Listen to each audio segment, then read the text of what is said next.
আমি কোনো সিনেমারই তো ওইভাবে টিকিট পাওয়া যাচ্ছে না, এটা যদি বলি তাহলে এটা ভুল বলা হবে। বেশ কিছু টিকিট এখন এই সপ্তাহে এসে পাওয়া যাচ্ছে। তো আমি এখন পর্যন্ত দেখিনি, তবে আমি বরবাদ দেখবো, আমি জঙ্গলি দেখবো, চক্কর আমার দেখার ইচ্ছে আছে, এবং এছাড়াও যেসব ছবি চলছে সেসব ছবিও আমার দেখার ইচ্ছে। আমার কাছে মনে হয় যে আমরা একটু ওপেন থাকতে চাই। আমার মনে হয় যে আপনি একটা খুব সুন্দর কথা বলছেন। আমার মনে হয় যে অভিনেতা হিসেবে আমার কিন্তু দায়িত্ব প্রত্যেকটা সিনেমা দেখা এবং প্রত্যেকটা সিনেমার কে কে কেমন পারফর্ম করলেন সেটা নিয়েও কিছু একটা মন্তব্য করা। শুধু এক লাইনে বলে দিলাম খুব সুন্দর অভিনয়, এরকম না। দায়িত্ববোধের জায়গা থেকে আমার মনে হয় প্রত্যেকটা প্রোটাগনিস্টেরই প্রত্যেকটা সিনেমা দেখা উচিত, এক্সপিরিয়েন্স করা উচিত এবং কিছু একটা বলা উচিত। তো আমি এখনো দেখা হয়নি, আমি খুবই কুইক। মাঝখানে একটা সপ্তাহ আমি একটু ব্যস্ত ছিলাম, তার আগের সপ্তাহ আমার সিনেমার প্রচারণায় ছিলাম। এখন একটু হালকা, আমি একটা রিসেন্টলি খুব একটা কাজে ঢুকে যাব। তো এর মাঝখানে আমার মনে হয় যে আমার টিমকে বলা আছে আমি সবগুলো ছবি, আর আমি ছবি দেখতে খুব টায়ার্ড ফিল করি না। একই ছবি বারবার দেখতে আমার ভালো লাগলে বারবার দেখি। তো আমি বরবাদ থেকে শুরু করে এখন পর্যন্ত যেসব ছবি এখন রানিং সিচুয়েশন আছে সেগুলো সবই আমার দেখা হবে, এবং সেটা নিয়ে আমি ছোট ছোট করে কিছু বলতেও চাই। প্রতিদিনই বিভিন্ন জায়গায় ভিজিট করছি, তারপর থেকে তো আর আমরা খুব বেশি একটা ভিজিট করতে পারি নাই, নিজস্ব কাজে ব্যস্ততা আমরা ঢুকে গিয়েছি। কিন্তু যখন আজকে আসলাম, আজকেও আমি যে উন্মোদনও দেখছি, আজকে আমার একটা ফ্যান গ্রুপের ছেলেপেলেরা ওরা একত্রিত হয়েছে, বিভিন্ন জায়গা থেকে ওরা এসে দাঁড়িয়ে এক্সপিরিয়েন্স করছে।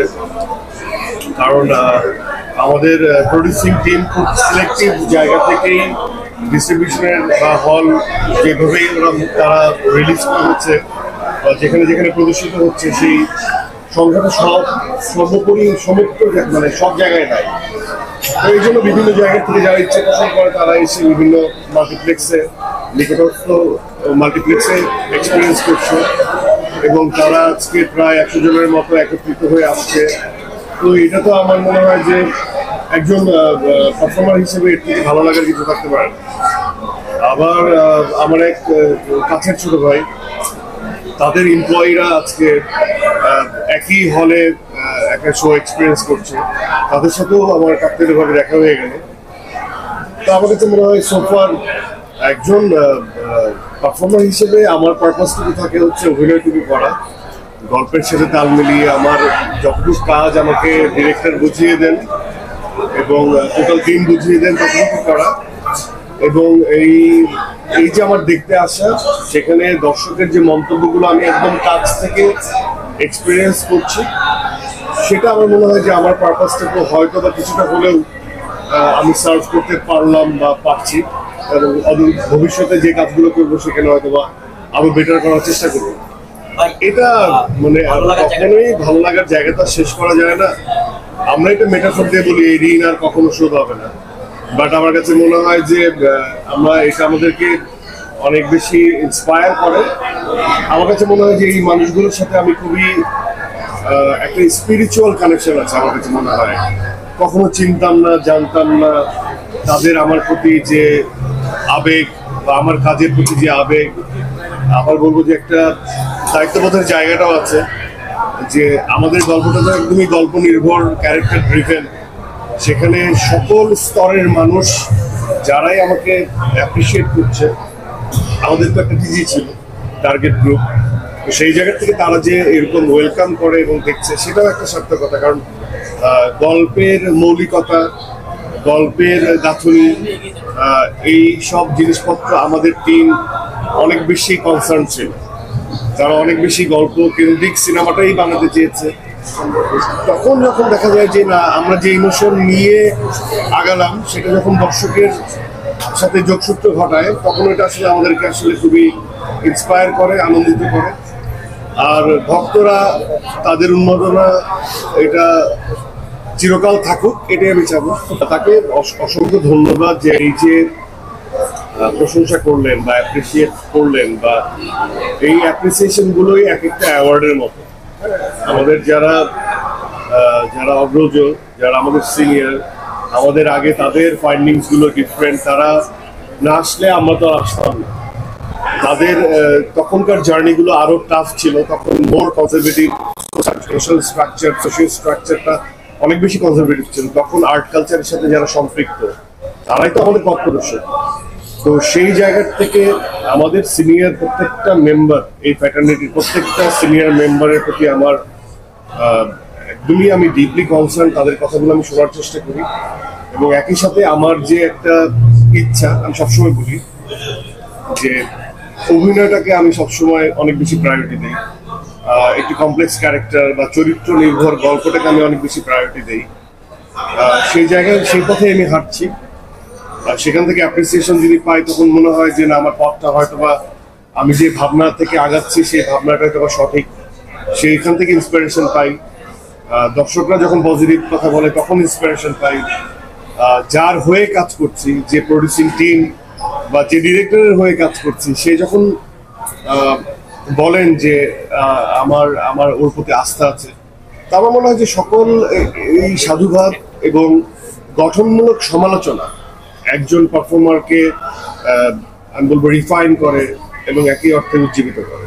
এটা আমার মনে হয় যে প্রিটি মাচ লাকি। আমার কাছে মনে হয় যে এটা আমার সৌভাগ্য অ্যান্ড রিয়েলি ফরচুনেট। 2023-তে যখন আমি সুরঙ্গ নিয়ে আসি, তখন একটা প্রতিযোগিতা বা একটা মাহল আমি দেখেছি। এরপরে আবার যখন আমি 25-এ আসলাম, আবার নতুন করে সেই উন্মাদনাটা একটু বিগার পার্সপেক্টিভে দেখছি। তো আমার কাছে এটা সবসময় ওয়েলকামিং এবং হার্ট টাচিং। অ্যান্ড দ্বিতীয়ত, দেশের বাইরে যারাই আছেন বা দেশের ভেতরে যারা আছেন, সবচেয়ে বড় ব্যাপার হচ্ছে যে সবাই আমরা বাঙালি। তো বাঙালি সেন্টিমেন্টের কিন্তু আমি বলবো যে অনেক সময় যারা সংখ্যায় কম থাকে, মানে যে এরিয়াতে মুসলমানের সংখ্যা কম, তারা একটু আল্লাহ বিল্লাহ বেশি করে। তো আমি এই জন্যই বলি যে প্রবাসী বাঙালি যারা অথবা দেশের বাইরে যারা আছেন, তারা দেশীয় কন্টেন্ট বা দেশটাকে অনেক বেশি মিস করে। অনেকদিন দেশের সাথে আসা হয় না, চাইলে আসা হয় না। তো সেখান থেকে আমি বলবো যে তারা কিন্তু এই যে অনেক অনেক অনেক ধরনের কন্টেন্ট এক্সপ্লোর করার সুযোগ থাকে তাদের। তাদের থিয়েটার অনেক বড়, তারা অনেক সময়ই অনেক ধরনের বিদেশি যে কন্টেন্টগুলো সেগুলো এক্সপিরিয়েন্স করে।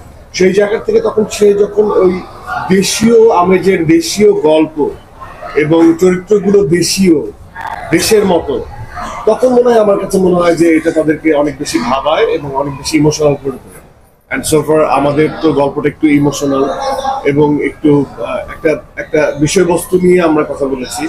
অ্যান্ড ওই জায়গা থেকে আমাদের একটা ইউনিকনেস আছে।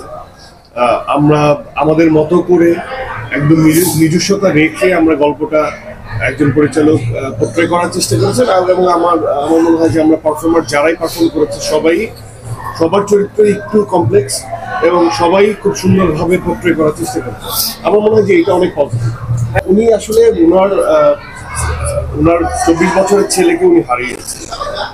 তো এটা এমন না যে উনার জীবনের সাথে আমার গল্প মিলে গেছে, কিন্তু উনি একটা এক্সপ্রেশনের কথা বলছিলেন যে আমি যখন নিশান চৌধুরী, যদি স্পয়লার, একটা সময় যখন ডিপ্রাইভ ফিল করে, আবার ও হেরে যায়, যখন জেরিন চরিত্রটা ওকে একটা একটা খুবই স্ট্রেট সত্য কথা বলে দেয়, তখন সে খুবই আহত হয়।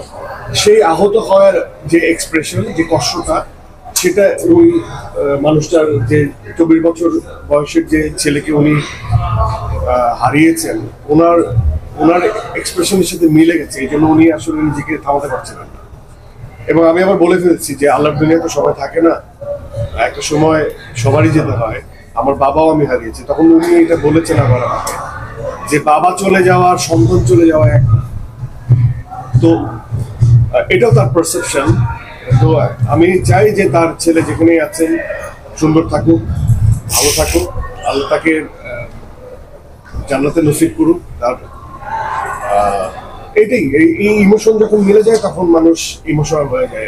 প্রতিটা গান তো মানুষ বারবার শোনে না। যখন এই আমি বলি বেদনার গান, যখন জীবনের ওই যে বলো না ছ্যাঁকা খাইছো, তখন বলে ছ্যাঁকার সাথে মিলে গেছে, এই জন্য বারবার শুনে, এরকম।